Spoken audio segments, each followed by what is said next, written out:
Ви досі в очікуванні 24 лютого і нового, ще масштабнішого нападу ворога не варто. Про це кажуть і в розвідці, і у США. Про реальні спроможності війська окупантів, а ще про російські піар-атаки на безлюдні території, ніщівні втрати на Донеччині і, нарешті, спеціально для пропагандистів Кремля репортаж із таємної бази натівських інструкторів. Дивіться хроніку подій 353-го дня Великого вторгнення Росії у матеріалі Олексія Пасака.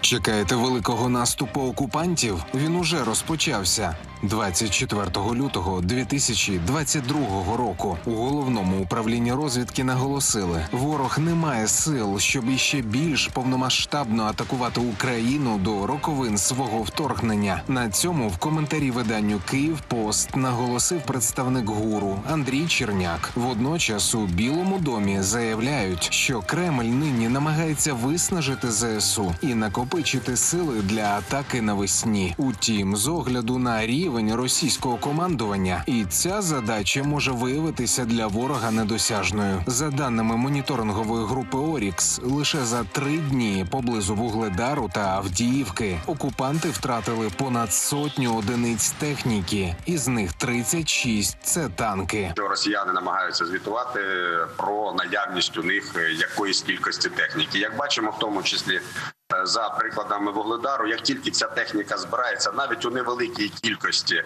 для завдання удару, то ця техніка знищується ефективно вогнем української артилерії. Наступної ночі після масованого ракетного удару продовжилися атаки іранськими шахедами. ЗСУ знищили 20 ворожих дронів. А ще в мережі з'явилося відео, де невідомий надводний дрон вражає одну з переправ. Водночас під час розмови зі своїм американським колегою Марко Міллі головнокомандувач ЗСУ Валерій Залужний наголосив на небезпеці такого озброєння для чорноморського судноплавства. У суботу стало відомо, що вночі росіяни скинули 4 бомби на острів Зміїний. В оперативному командуванні сил Півдня зауважили, Кремль намагається здобути бодай якихось вигаданих перемог. Не маючи реальних успіхів, якими можна похвалитися на півдні, зокрема, вони намагаються створити таку штучну перемогу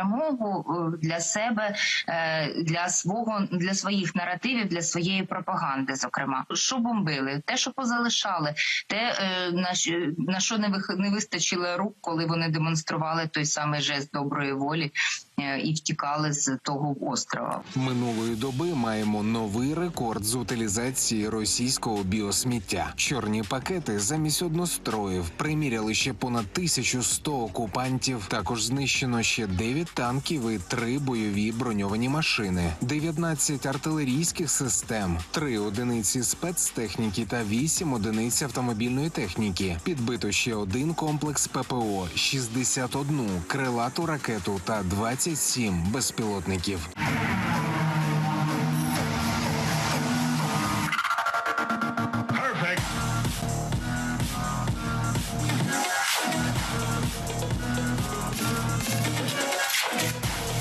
І вічного польоту кремлівські воєнкори зможуть побажати пілоту ще одного російського літака. У Держприкордонслужбі повідомили, що впродовж 1 тижня оборони Бахмуту підбили вже 2-й ворожий штурмовик. Із переносного зенітно-ракетного комплексу поцілили попередньо Су-25. Пілот не катапультувався. Донеччина горить не лише там, де окупанти, а й там, де досі залишаються мирні жителі. Людей укотре закликають до негайної евакуації. Адже той самий Вугледар, де до війни було понад 14 тисяч жителів, а нині буквально кількасот, лише за місяць боїв виглядає вже геть не так, як на січневій аерозйомці. І ризик для життя цивільних щодень лише зростає. Люди живуть вже, скажімо так, багато місяців тільки в підвалах. Немає світла, там немає ніяких комунікацій вже давно.